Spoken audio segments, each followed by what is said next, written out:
사도행전 1장 1절 5절 말씀을 다 함께 큰 목소리로 합독합니다.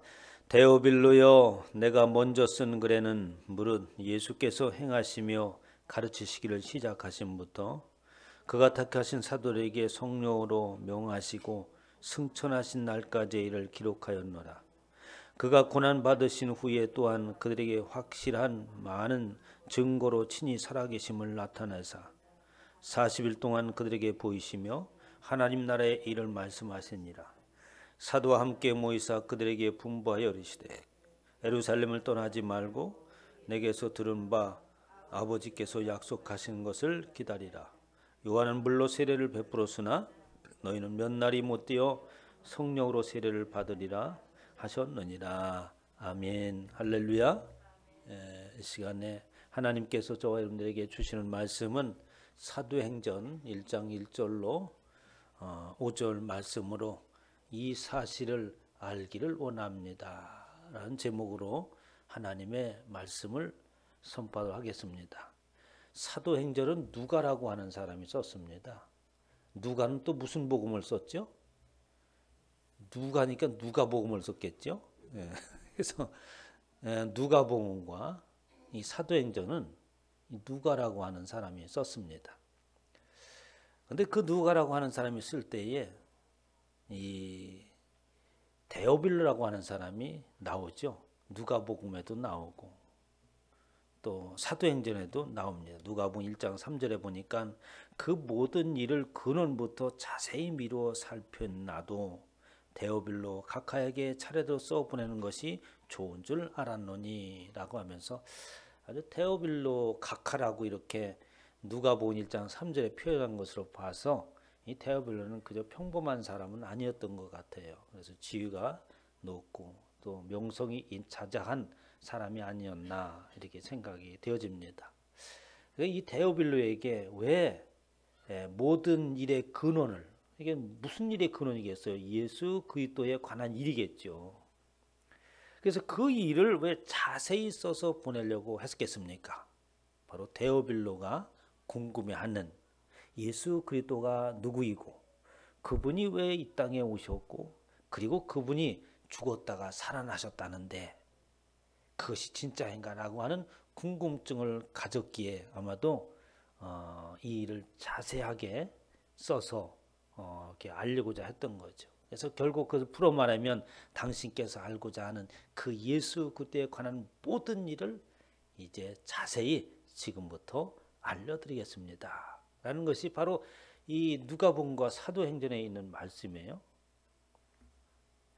오늘 저는 데오빌로 먼저 내가 쓴 글에는 무릇 예수께서 행하시며 가르치시기를 시작하심부터 해서 사도행전 1장 1절로 3절까지는 그러니까 지금까지 누가복음 예수 그리스도께서 오시고 그리고 복음을 선포하시고 그리고 고난을 받으시고 십자가에 달리시고 그리고 부활하신 날까지의 일들을 아주 짤막하게 요약하는 것이 바로 사도행전 1장 1절에서부터 3절에 있는 말씀입니다. 저희들이 예수 그리스도를 믿습니다. 그리고 예수 그리스도를 믿을 때에 우리는 무슨 이야기를 듣고 있는가라고 하는 것을 우리는 잘 알고 신앙생활을 해야 돼요.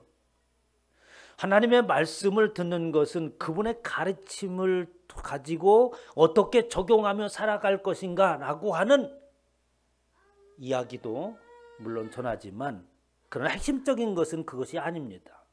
기독교는 무엇에 관한 이야기고 무엇을 전하느냐 하는 것을 분명히 알고 신앙생활을 할 때에 우리 신앙이 본질을 놓치지 않고 신앙생활할 수 있는 거죠. 그러면 교회에서 가르치고 하나님의 말씀인 성경에서 이야기하는 것은 무슨 이야기를 하는 것이냐? 하나님의 말씀을 잘 듣고 착하게 살아가고 하는 그것은 그 본질적인 목적을 가지고 살아갈 때 나타나는 당연히 나타나던 현상인 것이고 본질이라고 하는 것은 성경의 처음부터 마지막까지 한 사람에 관한 이야기를 하고 있는 거예요. 누구에 관한 이야기를 하겠습니까? 에? 누구에 관한 얘기? 하나님의 이야기를 하나요? 예수 그리스도에 관한 말씀을 전하는 것인 줄 믿으시기 바랍니다. 하나님께서 태초에 천지를 창조하시니라 라고 말씀하셨을 때 이렇게 하나님께서 태초에 천지를 창조하시는 이유는 바로 예수 그리스도께서 이 땅에 오시고 그분이 이 땅에서 해야 할 일이 있는 것을 예고하는 것인 것이죠. 그래서 성경의 일이라고 하는 것, 말씀이라고 하는 것은 바로 예수 그리스도라고 하는 인물에 관해서 계속해서 말씀하고 있는 거예요. 그렇기 때문에 우리는 하나님의 말씀을 들을 때 어떤 교훈적인 말씀을 들으려고 하는 것에 집중하는 것이 아니라 어떠한 좋은 도덕과 윤리적인 이야기를 듣는 것이 아니라 바로 그분 예수 그리스도와의 관계가 어떻게 되어지고 나는 그분을 어떻게 알고 있고 어떠한 관계 속에서 그분과 살아가야 되는가라고 하는 말씀을 듣는 것인 줄 믿으시기 바랍니다. 바로 이 누가가 데오빌로에게 하는 이야기예요. 지금까지 예수 그리스도를 그리고 많은 사람들이 이야기를 하지 않겠어요? 마치 그들이 이야기할 때는 성경에 있는 이야기, 예수 그리스도에 있는 이야기를 어떻게 얘기하겠습니까? 신화같이 이야기를 하고 있고 하나의 아주 재미있는 이야기 같이 얘기할 것이며, 그리고 때로는 이웃을 사랑하고 내 몸같이 이웃을 사랑하라고 했을 때에 하나의 교훈과 윤리와 도덕을 말하는 것 같지만 실은 그것이 아니라 데오빌로요, 실은 예수 그리스도라고 하는 인물에 성경은 집중되어 있는 겁니다. 이 말씀을 하시고 있는 거죠. 그가 택하신 사도에게 명령하시고 승천하신 날까지 이를 기록하였습니다. 그리고 고난받으신 후에 확실한 많은 증거로 친히 살아계심을 나타나사 40일 동안 그들에게 보이시며 하나님 나라의 말씀을 하셨습니다.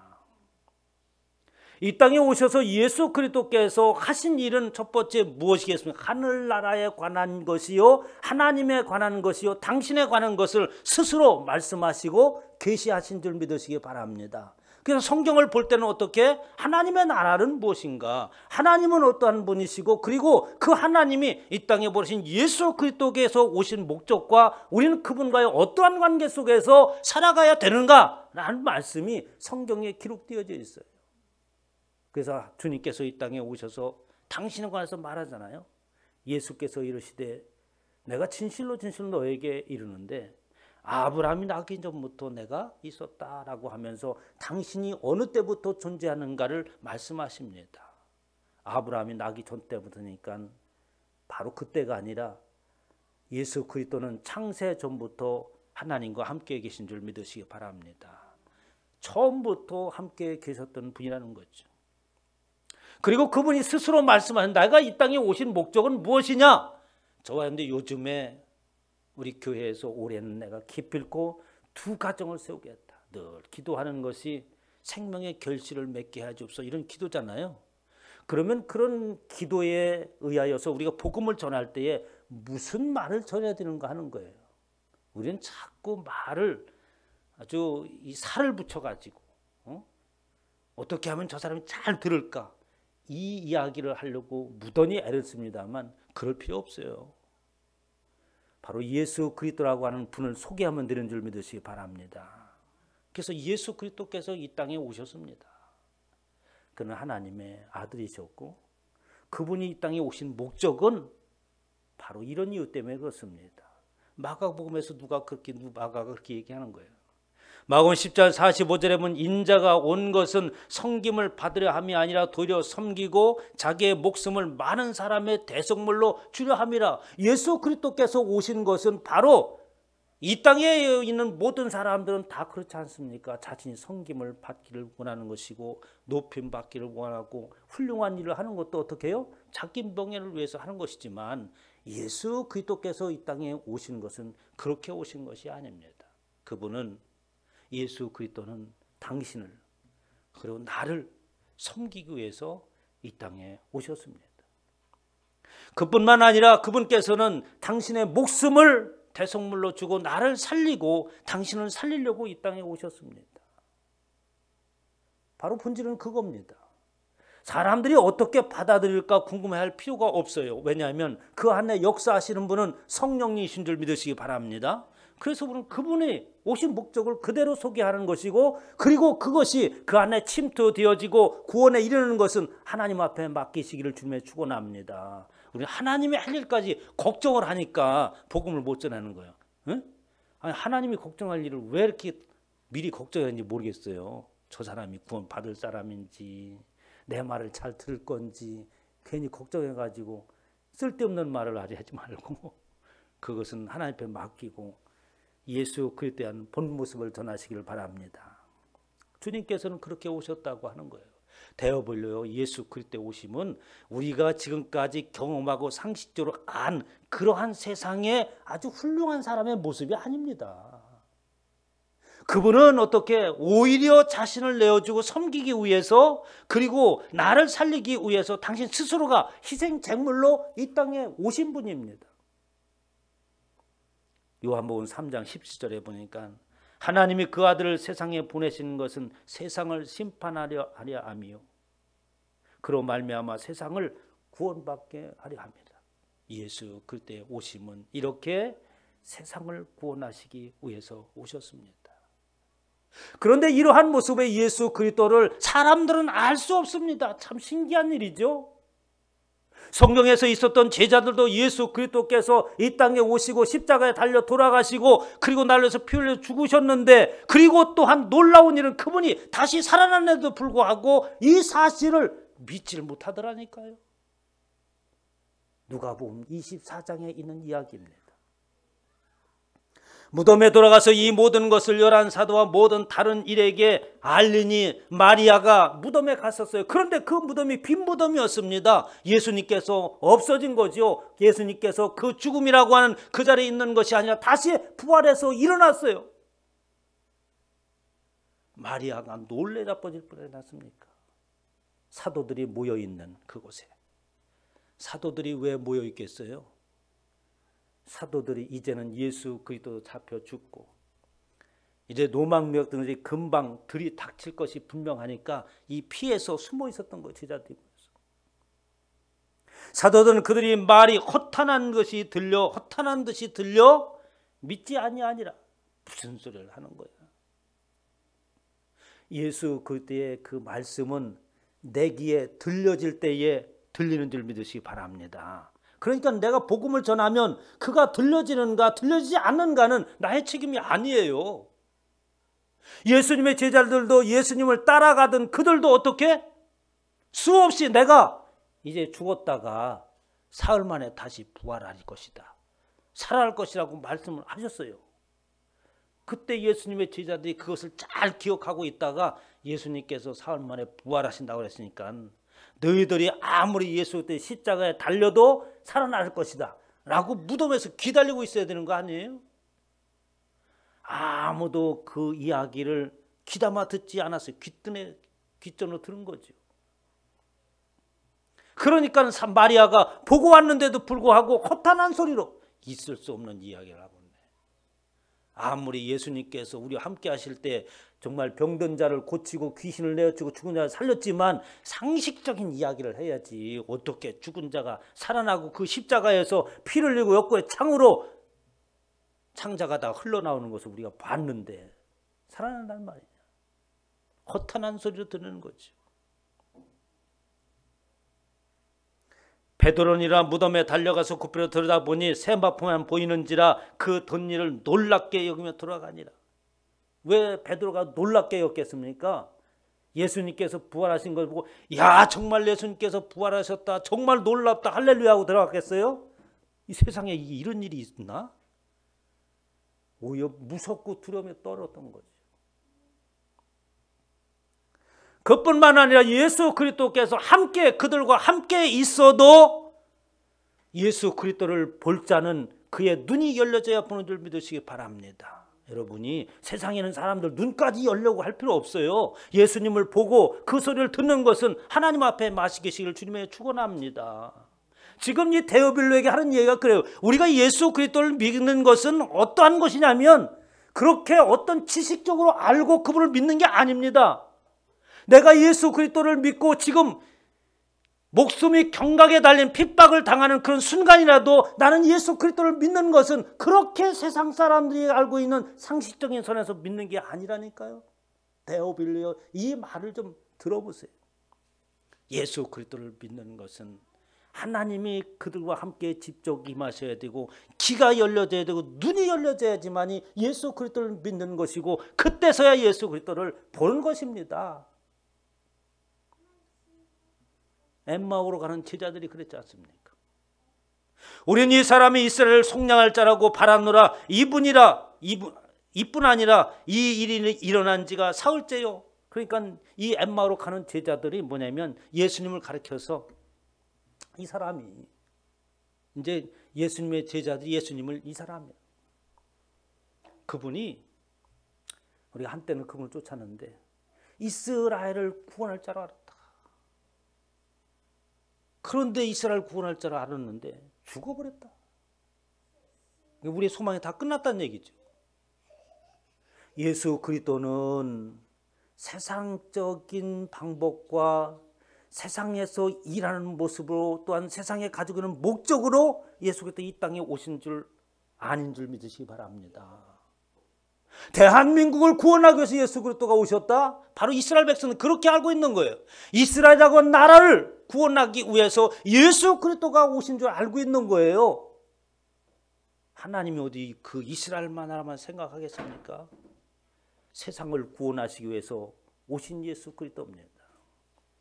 예수님의 제자들은 그 나라의 공부함과 자신의 현실에 처해 있는 것에 급급하고만 있는 것이죠.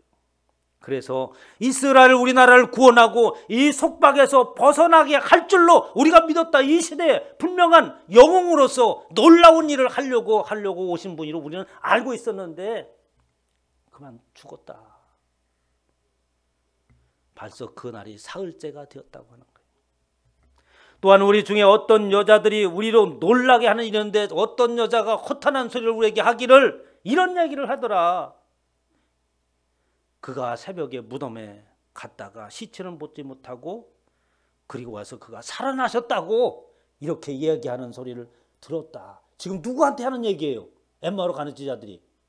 예수님한테 하고 있는 거예요. 예수님께서 그 옆에 하고 있는데 그 예수님을 바라보지 못하고 예수님 앞에 그 얘기를 하고 있는 거예요. 예수님이 그 얘기를 들었으면 어떻겠어요? 여러분이 예수님이라면 깃방맹이를 한대 그냥 후려 때렸지 않겠어요? 내가 그렇게 가르쳐서 평소에 우리는 싸대기를 맞아도 한참 맞을 사람들이야. 그렇게 예수 그리스도를 몰라 봐. 예수 그리스도는 영의 눈이 열려야 되는 줄 믿으시기 바랍니다. 그렇다면 여러분, 우리가 예수 그리스도를 믿는 것은 세상의 사람들과 달리 그리고 과거에 예수 그리스도를 알지 못했다와는 달리 영의 눈이 열려지고 영의 귀가 열려진 줄 믿으시기 바랍니다. 우리는 달라요. 겉으로 보여볼 모습은 옛날과 똑같지만은 이제 우리에게 들려지는 것은 세상의 소리가 아니라 하나님의 나라를 소망하는 그 소리가 들리는 줄 믿으시기 바랍니다. 보이지 아니하는 그 하나님이 내 눈앞에서 나와 함께 하시는 동행하는 증거들이 우리의 삶 가운데 있는 줄 믿으시기 바랍니다. 이런 증거가 우리에겐 있는 거예요 라고 데오빌로에게 말하고 있죠. 24장 누가 보면 37절에 그들이 놀라고 무서워하여 그 보는 것을 영으로 생각하는지라. 엠마오에 있는 제자들 뿐만이 아니었어요. 예수님의 제자들이 전부 어디로 갔습니까? 예수님께서 부활하셨는데도 불구하고 갈릴리 바다로 가서 고기를 잡으러 간 거예요. 베드로가 간다니까 나도 가도 나도. 그 예수님은 또 고기 잡는 사람을 좋아하셔가지고 고기 잡는 어부들을 부르셨잖아요. 전부 다시 과거의 생업으로 돌아갔습니다. 그런데 예수님께서 그곳에 오셨는 거예요. 예수님을 뻔히 보면서도 그들은 뭐라고 생각하고 있느냐? 아, 귀신이구나. 응? 세상 사람들이 만약에 누가 살아났다고 한다면 그가 실제로 살아났다고 믿겠어요? 아니죠. 귀신이라고 하지. 그들이 놀라고 무서워하여 그 보는 것을 영으로 생각하는지라. 예수께서 이르되 어찌하여 두려워하며 어찌하여 마음에 의심이 일어나느냐? 내 손과 발을 보고 나인 줄 알라. 또 나를 만져보라. 영은 살과 뼈가 없으되 너희 보는 바와 같이 나는 있느니라. 예수 그리스도는 그 예수의 실체의 모습으로 살아난 줄 믿으시기 바랍니다. 세상에 가지고 있는 지식과 우리가 경험한 것으로 예수 그리스도의 잣대를 대서는 안 되는 거예요. 하나님은 하나님으로서 살아나는 줄 믿으시기 바랍니다. 놀라운 일인 것이죠. 예수 그리스도가 그 앞에 오셔서 생선을 나눠 먹였고 그들의 영안이 열려지지 아니하자 예수 그리스도를 귀신으로 보는 것입니다. 예수 그리스도께서 그러면 이 땅에 왜 오시고 왜 3일의 죽은 자 가운데서 살아나셨습니까? 누가복음 24장 47절에 누가가 사도행전을 썼기 때문에 지금 사도행전을 시작하면서 누가가 하는 이야기를 계속 하는 거예요. 그의 이름으로 죄사함을 받게 하는 회개가 예루살렘에서 시작되어서 모든 족속에게 전파될 것을 기록되었으니 너희는 이 모든 일의 증인이라 라고 하셨으므로 그 말씀이 지금 이루어지기 위하여서 지금 데오빌로요 예루살렘을 떠나지 말고 주님께서 주시겠다는 그것을 기다리라고 했습니다. 여러분 예수 그리스도를 믿는 것은 하나의 가상적인 인물이 아니라 실제적인 인물인 줄 믿으시기 바랍니다. 역사적인 인물이요 실제적인 것이요 그분이 이제 어떻게 곧 그렇게 말씀하신 대로 우리를 기다리라고 하셨고 우리는 그것을 기다립니다. 실제로 오순절 성령이 임하셨잖아요. 예수 그리스도는 가상의 인물이 아니에요. 하나님의 말씀의 이야기는 역사적인 사실을 기록한 줄 믿으시기 바랍니다. 실제적인 하나님 예수 그리스도의 인물에 관한 것을 우리는 분명히 알고 그 복음을 전할 때에 하나님의 놀라운 역사가 일어나는 줄 믿으시기 바랍니다. 그래서 어떻게 오순절 성령을 맞이하게 되는 것이죠.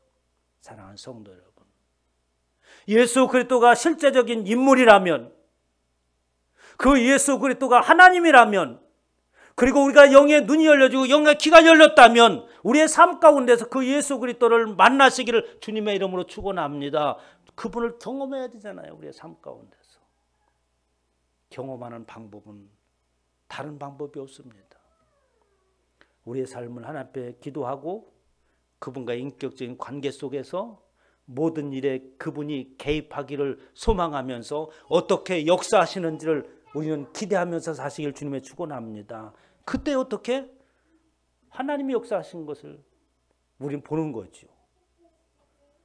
예수 그리스도를 모르는 사람들은 어떻게 우연히 일어나는 것으로 보는 거죠.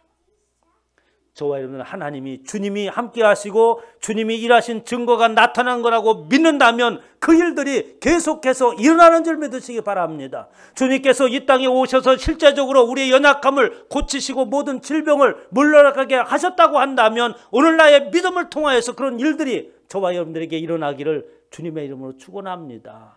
이 사실을 태워보려요 내가 알게 하기 위해서 지금 당신에게 이 글을 전합니다. 그 말은 또 다른 말로 이 사실을 알기 위해서 여러분에게 하나님의 말씀을 선포합니다. 이러한 예수 그리스도를 알고 그분과의 깊은 관계 속에서 승리하시기를 주님의 이름으로 축원합니다.